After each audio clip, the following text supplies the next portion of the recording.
हमारे साथ बात करने के लिए केंद्रीय मंत्री गिरिराज सिंह जी। गिरिराज जी, मोहन भागवत जी के हिंदुत्व वाले बयान पर ओवैसी ने कटाक्ष किया है और उन्होंने कहा कि भारत को चीन से खतरा है, लेकिन मोहन भागवत उस पर बात नहीं करेंगे, लेकिन देश में हिंदू मुसलमान इन सब की बात करते रहते हैं। देखिए, ओवैसी के डीएनए में ही भारत विरोधी है और एक ओवैसी नहीं, यहां तो कई ओवैसी पैदा ले लिए हैं। इसीलिए कई लोग का चेहरा मुखौटा बेनकाब होने लगा है, चाहे राहुल गांधी हो, ममता हो, लालू जी हो, हेमंत सोरेन हो, कई लोग देश में। अब तो पवार साहब भी वही गीत गाने लगे हैं, उद्धव ठाकरे भी वही गीत गाने लगे हैं, लेकिन ओवैसी के डीएनए में ही भारत विरोधी है।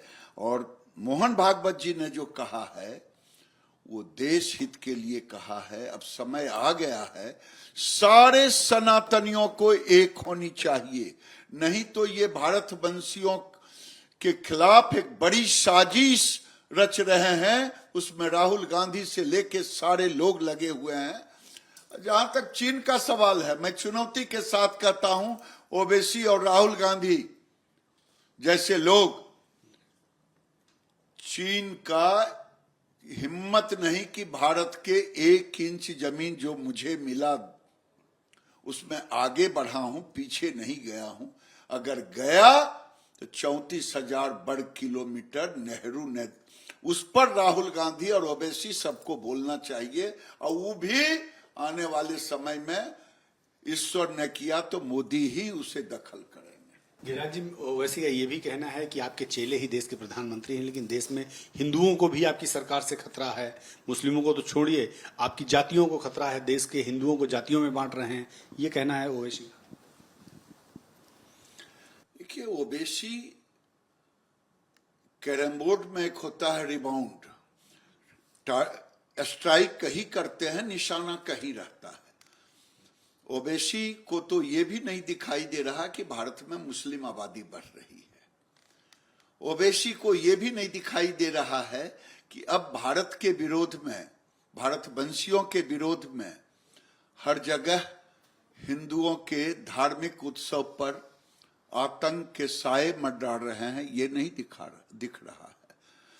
हाँ, ओवैसी के साथ मिलकर के, ओवैसी जैसे तत्वों के साथ मिलकर के देश में राहुल गांधी, तमाम लोग सनातनियों को तोड़ने में लगे हैं। और जब भारत का लोकतंत्र तभी तक सुरक्षित है जब तक सनातनियों की ताकत है। सर, उनका कहना है कि 300 साल 400 साल पुरानी मस्जिदें हैं, मुस्लिमों का सैकड़ों साल पुराना इतिहास है यहाँ, तो फिर ये कैसे ये देश हिंदू राष्ट्र हो सकता है? देखिए, दुर्भाग्य रहा 47 में नेहरू की कायरता के कारण ये सारे निशानी रह गए। मुगल आतंकी था, वो क्या भारतवंशी था? सारे चिन्हों को मिटा देने की जरूरत थी।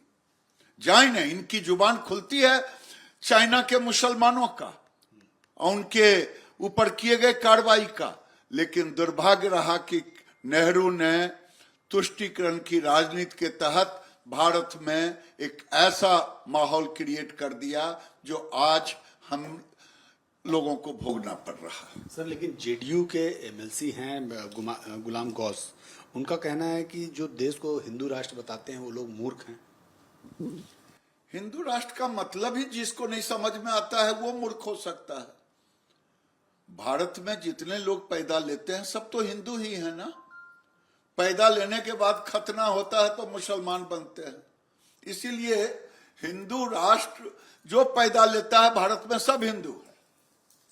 सर, एक इससे अलग थोड़ा सवाल है। सम्राट चौधरी ने एक बयान दिया है और उसमें कहा है कि जो तेजस्वी यादव को जो बंगला अलॉट किया गया था, अब उसमें ना तो एसी है, ना तो टोटी है, ना तो जो दूसरी जो एमिनिटीज जिस घर में होती हैं वो सारी चीज गायब है। सम्राट चौधरी जी वो भी उप मुख्यमंत्री हैं, उन्होंने जो कहा है उससे भी ज्यादा हुआ है।